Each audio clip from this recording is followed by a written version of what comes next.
En terwyl sy daar is, moes sy 3 goed in plek kry.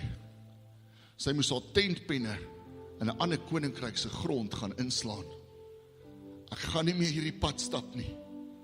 Ek slaan dit nou in die woord, in die gees, in die waarheid. Sy moes haar bron van aanbidding verander. Sy moes hom begin sien as koning. En die derde ding, sy moes daai put begin grou.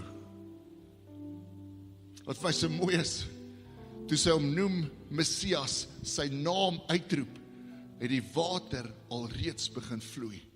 Maar sy moes nog steeds grou. En is deel van my gebed vir ons as gemeente ook, vir elke gesin wat hier is, vir ons dorp ook, dat ons tentpenne sal uittrek uit die onvrugbare en die sondige grond, en dit sal gaan inslaan in die grond van die koninkryk, en die gees, en die woord, en die waarheid, en die naam van Jesus Christus. En dat ons sê, maar hier slaan ek my tent op, en ek gaan nie laat gaan nie.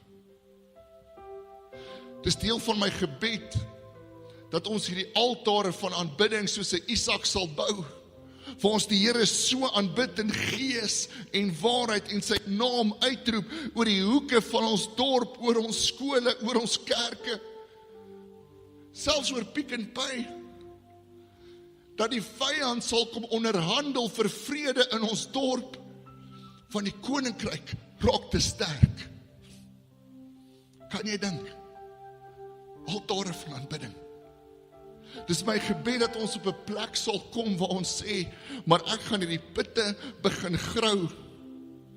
Of dit in my huis, in my kinders se lewe, in my hart is, ongeag waar dit is, ek gaan begin grou, sodat daar ruimte is vir die lewende water, om te kan vloei. En dan gaan ons daai belofte van die put sien. Maar daar's orde. Slaan jou tentpenne in die regte grond.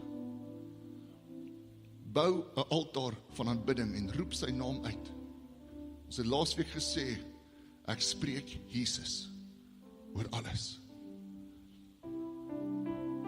En ek grou 'n put, en ek vertrou dat ek die belofte van die put sal sien.